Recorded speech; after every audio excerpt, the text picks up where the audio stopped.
Este es el video número 13 de la colección sobre el itinerario, el viaje de la Iglesia Católica por la historia de Occidente.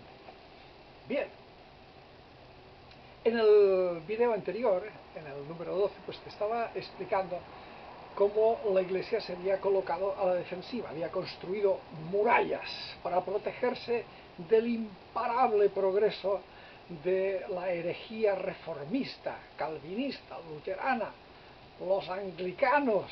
Bueno,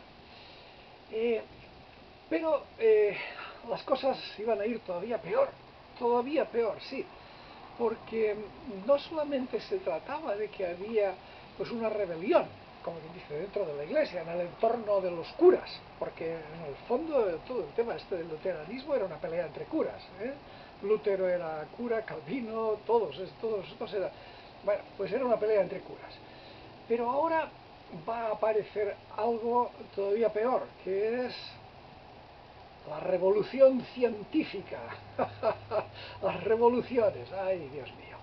Pues la revolución científica ocurre también en estos momentos, justo en medio del Renacimiento, en cuando la ciencia decide independizarse de la tutela de la fe. La ciencia durante toda la Edad Media había estado pues, en las universidades y en los monasterios, en ningún sitio más. Pero ahora ya las universidades están creciditas, ya son mayores de edad, ya quieren independencia. Y los intelectuales quieren independencia. Y entonces pues ya la ciencia no está sometida a la fe. Ya los científicos se creen con derecho a pensar cosas independientemente de lo que diga la fe. Incluso se atreven a pensar algunos como que pudieran llegar a ser campos diferentes, diferenciados. Bien, hay cosas en la astronomía que ponen bastante nervioso al clero, a los dueños del poder en la Iglesia. Pues está el fenómeno de Galileo, y está Copérnico, y está Tycho Brahe, en fin, el tema este de la astronomía pone bastante nervioso al personal, porque en la Biblia hay muchas cosas sobre los astros y sobre cómo hizo Josué para detener el sol y cómo, bueno, entonces la gente empieza a hacerse preguntas y todo aquello es muy sospechoso, ¿no? Después aparece un personaje terrible, nefasto, que encima de eso era un católico y además exalumno de los jesuitas, que es un francés, encima también, hasta la propia Francia, un francés, Descartes, para los hispanos lo llamamos Descartes, todos los demás lo conocen como Descartes, es igual, Descartes, que dice Descartes que la razón, que el imperio de la razón, que la razón puede darnos respuestas de cosas. ¡Qué locura! ¡Qué locura! El discurso del método va al índice de libros prohibidos. Es un desastre, esto no puede ser. La filosofía escolástica está en guerra absoluta contra esa alabanza de la razón, ¿no? Esta locura de ver que las matemáticas responden a criterios racionales, posiblemente el universo también, y se creen que pueden meter la razón en todas las cosas. La Iglesia está realmente pasando un mal rato, están en pánico. Y no solamente con Descartes, después viene otro fulano, un inglés, Bacon, hablando pues del método empírico.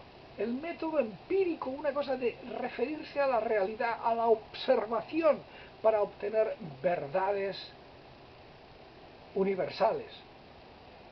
Terrible. Newton, todos los demás, es decir, se va armando la revolución científica, es decir, que está abriendo las puertas a un conocimiento fantástico. Hay católicos también ahí, pero muy poquitos y como medio asustados. Y desde luego en algunos lugares, como en España, por ejemplo, en donde el control es muchísimo más estricto, pues prácticamente la ciencia está asfixiada, prácticamente. hay gente, o sea, no se trata de que los españoles no fueran capaces de hacer ciencia, porque habían demostrado que eran muy capaces, sino que el control del ambiente intelectual, el control de las ideas era absolutamente asfixiante. Aún Francia estaba en una postura un poquito más libre, porque había tenido influencia protestante y había habido pues sus más y sus menos, es decir, el control no era tan absolutamente rígido como lo había sido en España. Bien, pues entonces se genera toda esta cultura, toda esta revolución industrial, perdón, no industrial, revolución científica y una revolución filosófica con Kant, que lo va transformando todo. De ahí el siguiente paso, que ya pues es francamente aterrador, es el de la Ilustración, es decir, todo el siglo XVIII, el llamado el siglo de las luces en Francia, en donde la gente se atreve a discutir abiertamente sobre religión. Dios mío, ¿dónde vamos a parar? En donde el ateísmo, que nunca había existido, empieza a florecer, empieza a salir ateísmo por todas partes, en donde las sociedades secretas, como la masonería, están empezando a hacer sus redes. Es algo que la Iglesia la tiene completamente aterrorizada. La Ilustración es algo que uno no sabe por dónde puede acabar, porque fíjate, están proponiendo hasta ideas políticas, están empezando a hablar de que el rey no tiene el poder venido de Dios. El rey no es una persona conectada con la divinidad, sino que es un hombre más y que puede ser destronado y que puede haber algo pues como decisión popular, soberanía popular, que la soberanía residiría en el pueblo.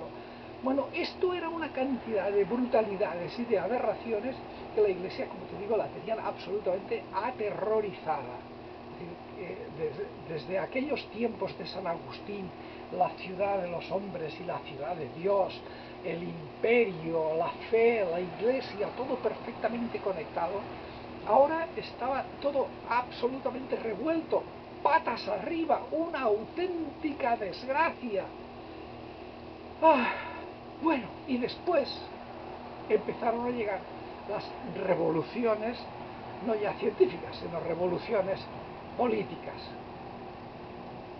Pero de eso hablaremos en el próximo video, porque tendrá un impacto también brutal en la vida y en las reacciones de la Iglesia. Pero lo que quiero que te quede claro es que prácticamente desde Lutero la Iglesia está siendo, al menos ideológicamente, arrinconada, acorralada, asustada. Está cada vez más a la defensiva. En el próximo video hablamos de las revoluciones. Cuídate y hasta pronto.